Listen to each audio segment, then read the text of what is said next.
Today, 11th July 2026, Saturday. Wisdom of word of God morning ડિવોશનમાં આપ સર્વનો આવકાર કરવામાં આવે છે અને પ્રેમી સલામ પાઠવવામાં આવે છે.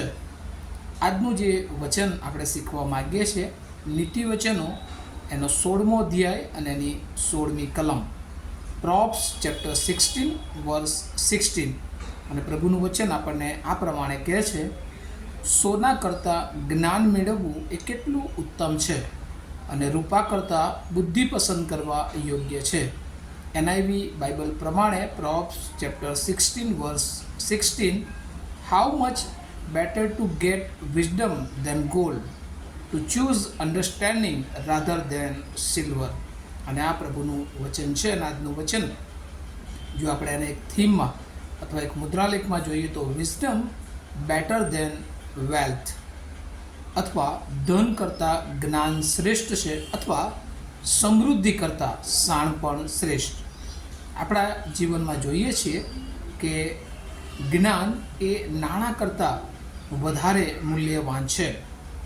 જો કે આપણે દ્રષ્ટિ કરીએ કે વિઝડમ અને વેલ્થ એ એકબીજાના પૂરક છે, પરંતુ જ્યારે એકબીજાની સરખામણી કરવામાં આવે ત્યારે પ્રભુના એક સેવક MC કેસ એ પ્રમાણે કહે છે, વેલ્થ વિધાઉટ વિઝડમ મે બી વલ્ગેરિટી ઓર ગ્રીડ ઓર રથલેસ. અને એટલે ગમે તેટલી સંપત્તિ હોય પણ જો એની સાથે બુદ્ધિ ના હોય, જ્ઞાન ના હોય, શાણપણ ના હોય, તો એ બુદ્ધિપૂર્વક એનો ઉપયોગ કરવામાં એ આપણને સમજ પડતી નથી. અથવા તો બીજા અર્થમાં એવું કહી શકાય કે ગમે તેટલી સંપત્તિ હોય પણ જો તેનો બુદ્ધિપૂર્વક ઉપયોગ કરવામાં ન આવે તો તે ઈશ્વરથી દૂર, એટલે કે બીજી તરફ નાશ તરફ એ લઈ જઈ શકે છે.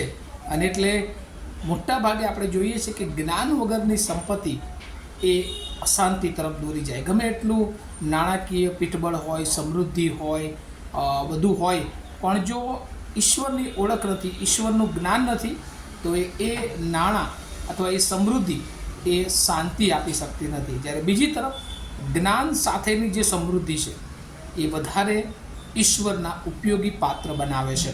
અને ઘણી બધી વાર આપણે જોઈએ છે કે મંડળીઓમાં અને આપણા પોતાના જીવનોમાં કે ઘણી બધી વાર આપણી પાસે ઘણું બધું હોય પણ ઈશ્વરની સેવાને માટે આપણે એને ઉપયોગી બનાવી શકતા નથી. કેમ કે આપણે ભૌતિક વાનામાં આપણું ચિત્ત એ આપણા નાણાં પર જ, અને આપણને ઘણી બધી વાર એવું લાગે છે કે આપણી પાસે જે કંઈ છે એનાથી આપણે આપણા પૃથ્વી પરના જીવનને બહુ શાંતિથી પસાર કરી શકીશું, અથવા આપણે આપણી જરૂરિયાતો એ આ નાણાંથી પૂરું પાડીશું.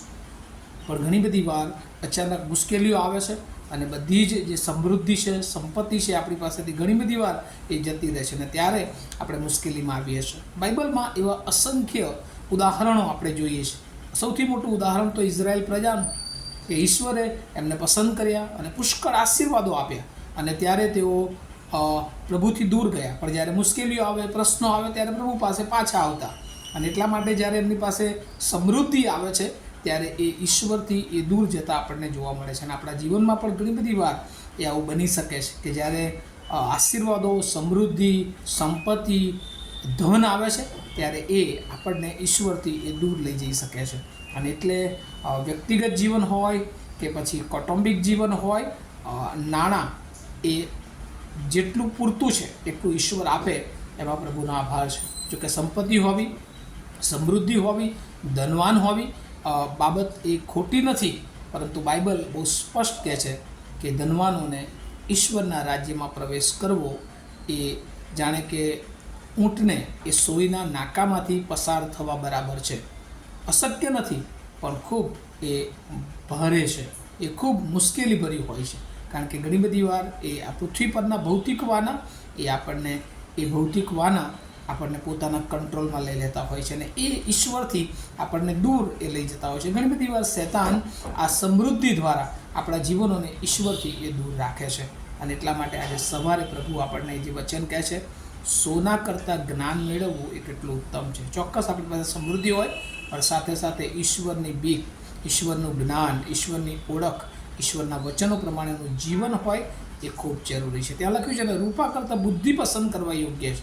અને એટલે જો સમૃદ્ધિ અને સામર્થ્ય અથવા તો દેવની ઓળખ અથવા દેવનું જ્ઞાન જો પસંદ કરવાનું આવે તો આપણે હંમેશા એ દેવનું જ્ઞાન પસંદ કરીએ. અને આ સુલેમાન જ્ઞાની કે જેની પાસે બધું જ હતું અને એને ઈશ્વર તરફથી કહેવામાં આવ્યું, અને ત્યારે એણે એ ઈશ્વર જે પોતાનું રાજ્ય ચલાવવા માટે, પોતાના જીવનને ચલાવવા માટે ઈશ્વર પાસે એ જ્ઞાનની માંગણી કરી. અને વાલાઓ, ઈશ્વરનું જ્ઞાન આપણી પાસે હોય, ઈશ્વરની બુદ્ધિ હોય, ઈશ્વરનું ઓળખ હોય તો આ પૃથ્વી પર એ નાણાં કરતાં વધારે એ પ્રભુ આપણા જીવનોને એ આશીર્વાદિત કરે છે. કારણ કે આ પૃથ્વી પર સર્વસ્વ જે કંઈ છે એ યહોવાના હાથમાં છે, અને યહોવા આપણો માલિક છે. અને એટલા માટે સમયે સમયે પ્રભુ આપણી બધી જરૂરિયાતોને પૂરી પાડે છે. અને એટલા માટે આપણે ખાસ કરીને ધન ઉપર એ વધારે એ ધ્યાન ન આપતા આપણી જરૂરિયાતો પૂરતું, પરંતુ આપણે ઈશ્વરનું જ્ઞાન એ આપણા જીવનને માટે શ્રેષ્ઠ બનાવીએ કે જેથી કરીને આપણા જીવનો આશીર્વાદિત થાય અને આપણા જીવનો દ્વારા ઘણા બધા આશીર્વાદિત થાય. અને ચોક્કસ પ્રભુએ આપણને જો આશીર્વાદો આપ્યા છે, હંમેશા પ્રભુની સેવાને માટે, આ મંડળીને માટે, પ્રભુના સેવકોને માટે, આપણી તમામ જે અલગ અલગ સેવાઓ છે એના માટે આપણે ઉપયોગી બનીએ અને પ્રભુ એનો મોટો આશીર્વાદ એ આપણને સર્વને આપે. આ વચનો સમજવાને માટે પ્રભુ એની બહુ જ કૃપા આપણને સર્વને પૂરી પાડે. આવો આપણે પ્રાર્થના કરીએ. અમારા જીવંત અને દયાળુ ઈશ્વર, આજે સવારે ફરી એકવાર પ્રભુ અમે શીખી શક્યા છે કે જ્ઞાન એ ધન કરતાં પણ શ્રેષ્ઠ છે.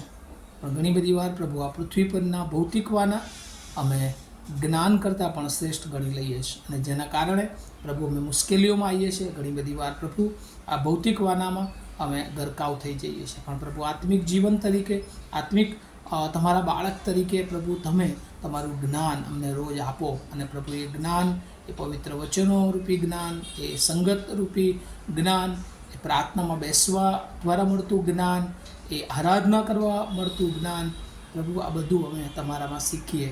અને પ્રભુ તમારું જ્ઞાન, તમારી બીક, તમારી આધીનતામાં અમે જીવન જીવીએ કે જેથી કરીને અમારા માર્ગો સફળ અને આશીર્વાદિત થાય અને તમારું આવું નજીક છે ત્યારે તમને મળવા માટે અમે તૈયાર થઈ શકીએ.